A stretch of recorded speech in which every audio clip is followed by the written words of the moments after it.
ብዙሓት ተኸታተልተይ ብውሽጢ መስመር ብኮመንት ብዙሕ ግዜ ናይ ርሕቀት ፍቕሪ ሃመይ ጌርና ክንመርሕ ኣለና ሃመይ ጌርና ክነካይዶ ከም ዝግበአና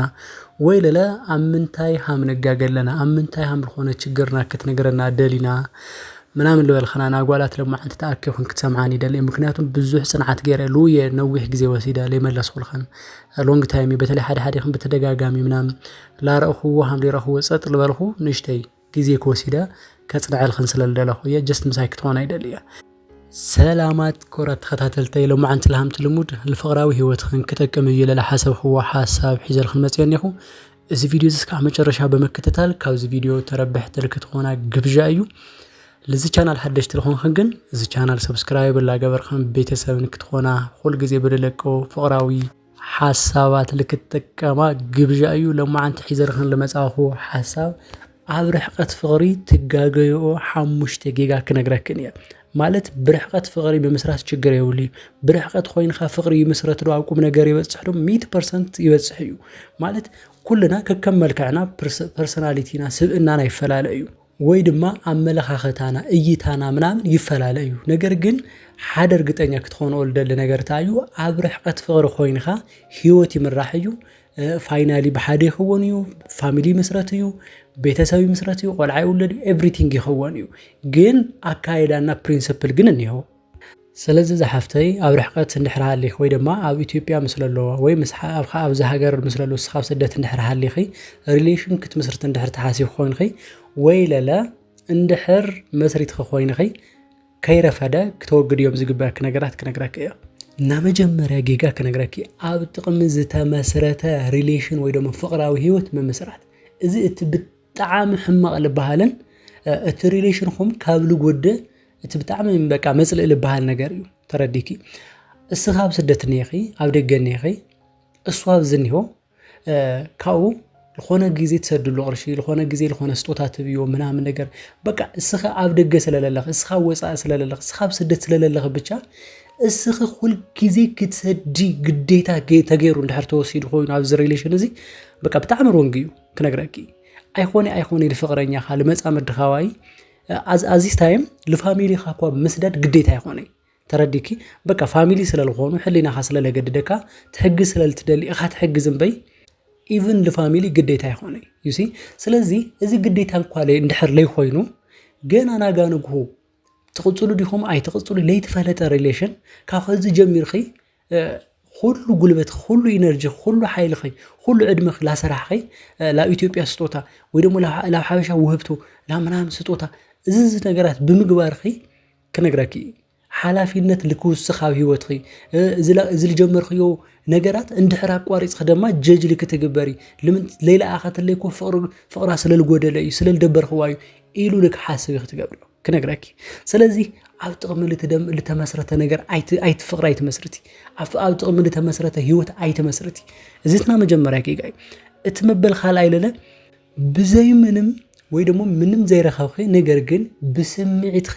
ምእማን ምጅማር እዚ ተዓውይ ጌጋ እዩ ክነግረክ ዝሓፍተይ ኣብዚ ብጣዕሚ ተረጋጊዕ ክትሰምዕኒ ይደልየ ምክንያቱም ምትእምማን ና ፍቕሪ መሰረት እዩ ዘይተኣምኑ ወዲ ፍቕሪ ክተቐጽል ኣይትኽእል ይርዳክ እያ ግን ለለ ከዚ ብጣዕሚ ተረጋጊዕ ክተስተውዕል ይልግበኪ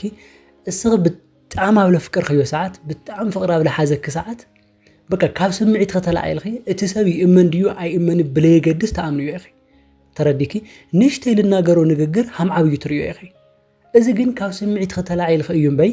እዚ ሰብ ኣስተውዒልኽዮ ኣስተባሂልኽዮ ታ ዓይነት ፐርሰናሊቲ ንዮ ምንም ትፈልጥዮ ነገር የብልኺ ተረዲኪ ኣብ ለፍቅር ሰዓት እምንቲ ስኸይኺ ምክንያቱም ትክክለኛ ፍቕሪ ለሓዘኪ ትክክለኛ ስምዒት ለለክ ስኸይኺ ዩሲ ስለዚ ናዩ ስምዒት ብምንታይ ኣይክፈልጦ ኢልኺ መጀመርያ ካብ ስምዒት ወፃእ ኮይንኺ እዚ ሰብ ዝክ ቼክ ትገብርዮ ትኸደኒኪ ብምንታይ ምኽንያት ይኣሚነዮ ንኹ ስለለፍቅርኽዎ ምክንያቱም ፍቕሪ ብባህሪው ማለት እዩ ፍቕሪ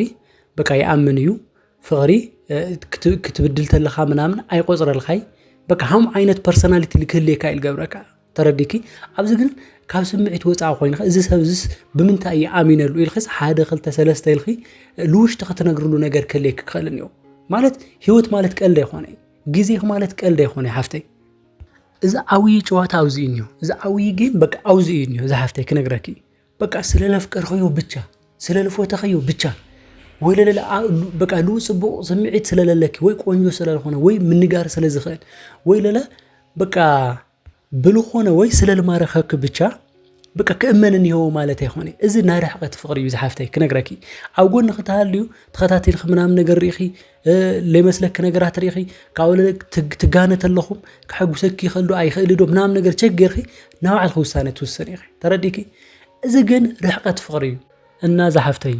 ጠንቃቃ ኾኒ መስተውዓሊት ኾኒ በላሕ ኾኒ ስቑኢልካ ብሃበ ተረኸበ ልትጀመረ ነገር ናጋ ንግሆ መዘዙ ብዙሕ እዩ ጣጥኡ ብዙሕ እዩ በተለይ ክልምነክን ልደሊ ኣብ ርሕቐት ፍቕሪ ለለኽን ብጣዕሚ ልተቐነባበረ ብዙሕ ሴራ እዩ በቃ ልስረየል ኸነሎ ክነግረኪ በተለይ ኣብ ሶሻል ሚድያ ለይትፈልጥዎ ሰብ ትማሊ ባክግራውንዱ ለይትፈልጥዎ ሰብ ምናምን ብደንብ ዲቴል ማለት ኣይተቕረቦ ይኹን ክብለክን ልደሊ ግን ብስነ ስርዓት ተቐነባቢሩ እዩ በቃ ወጥመድ ልዘጋጀ ይልኸነሎና ኣሕዋተይ ኣብዚ ብጣዕሚ ክትጥንቀቕ ይደሊ እያ ማለት ስደት ቀሊል ኣይኾነ እዩ ስደት ማለት ቤተሰብካ ሓዲካ ህይወትካ ሓዲካ ንእስነትካ ሓዲካ ጉብዝናካ ሓዲካ ክምልክዕ ክርአ መዋል ሓዲካ ብዙሕ ነገር ሳክሪፋይ ላገበርካ ሓደ ማንም ስኢሉ ተራ ወዲ መፅኡ ኣብ ህይወትኺ በቃ ቆንጆ ፎቶ ላፖስተተ ካማለለክ ሞኪሩ ህይወትኺ መሰቃቀል ተሎ በቃ ፌር ይኾነ ዝሓፍተይና እዚ ብጣዕሚ ጥንቃቐ ትገብሩሉ ልግበአክ ነገር እቲ መበል ሳልሳይ ለለ ንስብእንኡ ዘይምስተዋዓል በቃ እዚ ዓብይ ጌጋ ካብ ልብሎም እቲ መበል ሳልሳይ እዩ ስብእና ማለት ሓደ ሰብ ንእምነት ዘለዎ ዋጋ ንትዕግስቲ ዘለዎ ዋጋ ወይ ድማ ህድኣቱ ሃም ዓይነት ሰብ እዩ ሃይማኖተኛ ድዩ ማለት ንባዕሉ ክብርን ይወዶ ሓደ ግዜ ንባዕልካ ክብር ካብ ለይ ምህላይካ ልተልሓለኮ እዩ አቤትም ላተዘላዘልካ ትግነባይ ዘው ተረዲኪ እና ቫልዩ ልግበር ስብእና ይወዶ ማለት ስብእንኡ ሃመ ይኽትርዩ በቃ እኸለይልክ እንድሕር ምስ እኸለክ ቅድመ ምቅርራብኺ ስብእንኡ ሃመ እዩ ማለት ስቁኢል ስፖርት ስለልሰርሐ ፀጉሩ ስለለስተኻኸለ ምናምን ነገር ሓሪፍ ስለልተኻደነ እዚ ስብእና ይኾነ ተረዲኪ ማንም ሰብ ሕማቕ ስብእና ለለዎ ሕማቕ ፐርሰናሊቲ ለለዎ ሰብ ክገብሮ ልኽእል ነገር እዩ ነገር ግን እስኺ ብርሕቐት ፍቕሪ 3 ዓመት ልክጽበየክ ልኽእል ዓይነት ስብእና ይወዶ ተኣማንነት ዋጋ ልህብ ሰብ ድዩ ለእምነቱ ዋጋ ይወዶ ዞም ነገራት እዚኦም ዲቴል ክትትኽእል ነይኪ ተረዲኪ ኣብ ርሕቐት ፍቕሪ እቲ ዋና ነገር በቃ ሰብ ተዓጊሱ ንክጸንሕ ልገብሮ ፐርሰናሊቲ እዩ ምንም አይኾነ ክነግረኪ አዕርክቱ ላዘለሉ ለዓበዱ ምስለግነ ይዋጓል ወይ ደሞ ምስ ፍቅረኛኦም ሓምደስቶም ላኾኑ እዚ ሰብ እዚ 3 ዓመት ወይ 5 ዓመት ብቻ ሃሙሳነ ይኹም ተዓጊሱና ምጽናሕ ዓቅምን ይወዶ እዚ ኢነርጂ ይወዶ እዚ ወሳነ ነገር እዩ እቲ መበራብ ሓይለለ ክነግረኪ ልናገሩ ልዛረቡ ነገራት ብሙሉኦ ለይምስተዋዓል እዚ ካፍቶም ናይ ርሕቐት ፍቕሪ ብጣዕሚ ልክፈርሲ ሕማቕ ካብ ልገብሩ ሓደ ነገር እዚ እዩ ሓደ ሰብ ክናገር ተሎ መጽሓፍ ቅዱስ ውስጥ ይብል መስለኪ ሰብ ካፍቲ ልቡ እዩ ዝፈሰስ ወይ ድማ ሰብ ካፍቲ ሰናይ ልቡ ሰናይ ነገር ይናገር ሰብ ካፍቲ ክፉእ ልቡ ድማ ክፉእ ነገር ይናገር ይብል ሪኸ ሓደ ሰባት ይብል መስለኪ አፉ እዩም በይ ውሽጥኮ በቃ ንጹህ እዩ ወይ ድማ አፋ እዩም በይ ውሽጥ ሐምዝ ልባህል ሳይንስ የለ ክነግረኪ ፐርሰናሊቲ ኻ እዩ ተረዲኪ ህይወት ኻ እዩ ዝበቃ ሓደ ሰብ ለአኺ ክዝንጥለክ ተሎ ወይ ድማ ከብጠልጥለክ ተሎ ትባአሱ ተለኹም ለአኺ ትሪት ልገብረሉ መንገዲ ምናምን ኤቭሪቲንግ እዚ ባህሪው እዩ ተረዲኪ እና ልናገሮም ንግግር ለአኺ ልቅርበልክ ነገር ለአኺ ትሪት ልገብረሉ መንገዲ ለአኺ ፍቅር ክበክተሉ ልናገሮም ቃላት ፌክ ዲዮም ናማን ዲዮም ብስነ ስርዓት እንድሕር ካብ ስምዒት ወፂኽ ምድማጽ ኺልኸ ኮይንኺ ክነግረኪ በቃ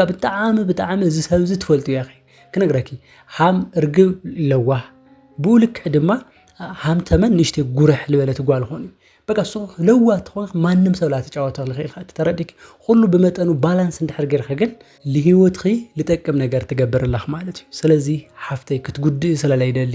ህይወትኺ ቆንጆ ገርኽ ክትመርሕያ ስለልደሊ በቃ ኣብ ህይወትኺ ምንም ዓይነት ነገር እሞ ድማ ኣብ ስደት ነርኺ ህይወትኺ ተዓርፍሉ ኣብ ልግበእክ ግዜ ማንም ሰብ ንክላገጸልኺ ንከይትፈቅድ እየ ዝነግረክለኹ እትና መወዳእታ ለለ ፍቅሩ ዘይምፍላጥ በቃ ብጣዕሚ እዚ ለመሰረታዊ ነገር እዩ ኣብ ርሕቀት ኮንተሎ ፍቅሪ ብዙሕ ግዜ ተሸዋወዶ ይልበዝሕ ከዛ ሓደ ሰብ ኣብ ጎነይ ካብ ኮይና ክትሽውደኒ ኣብ ርሕቀት ኮይና ክትሽውደኒ ዓቅምኒ ይዋ ምክንያቱም ኣይሪኣይ ኣያግንያይ ከዚ ለኣብነት ስልክ ለያ ልዕለት ውዒላ እንድሕር በአካል እንድሕር ኮይንና جست خيدا لم تايلي تلعلي ناموال opportunity نيني اندحر بأكال لي خونا جن جست يلا بأكال تردي خني سلا لا بق أوزن يرتيلا نام إمان قديتا أينيني ترديكي سلازي إزي اللي كأمن جن مجمرة فقرة كستوعلونيني فقرة كفولتونيني تفكر إن الديا عبلو بالنجر مجمرة كاسمعت وسي رجت أنيا كونيني ترديكي سلازي فقرو رجت أنيا تخونوا له من قد دندقنا بزوح ملاملتي على فيديو تاع سريح الخيا فقرونا يمان ديو فقرو فيك ديو ويس اللي خونه تقمدي الغرباني لبلو نجرات بسنة سرعات رأيو كنقرك بتلي على سدة اللي خنا حوات بزمن قد زل تتعاق خنيخن مكنياتو قرشني هو انت بايدو لحساب بدالاري السرحه ويدمو عاد عرب للواله كاب اثيوبيا بلا حشا قرشي ان سرحه تبايدو سلا لحساب سو كله مستقمات تحاحيزو فقر بالمسل منقدي كعشوكن يمكريو ترديكي سلازي فقر ديو فقر يخوني ليفل نجر بدم بتشك تقاورو يتخليك مكنياتهم ازي هيوت خيو لهيوت خي بعل خي تتطابق لا بعل خي تتطابب لا بعل خي تلب ملان بي خالي يساب ميلو كنفر كام ممطاط لحشا منم سابورت كغبرك يخالي غفاته بل اجوخي كله حلافايو انكو دحنا خونخي بقى منم ችግር يولي كله مصايو اسخن كو دحنا خونخي كاب ليفل ناي مصنعنا قال منم كغبرل خالي ስለዚህ حفتي كنغرك هم حوي لبام خوني ማንም ንክጎዳኪ ማንም ንክላገጸልካ አይትፍቀዲ ለማ አንተ ሐሳብ እዚ ነሩ ክሳም ወዳታም ሳይሰለል ጽናሕን ይغنيلي እዚ ቪዲዮ እንድሕር ተጠቂሙክን ኮይኑ ላይክ ሼር ምግባር ከይትርስዓ ለዚ ቻናል ሓደሽ ትልኾንክን ግን እዚ ቻናል ሰብስክራይብ ላገበርክን ቤተሰብ ንክትኾናኒ ብፍቅሪ ጋብዘክን ኣብ ልቕጽል ቪዲዮ ክሳብ ንራኸብ ሰላም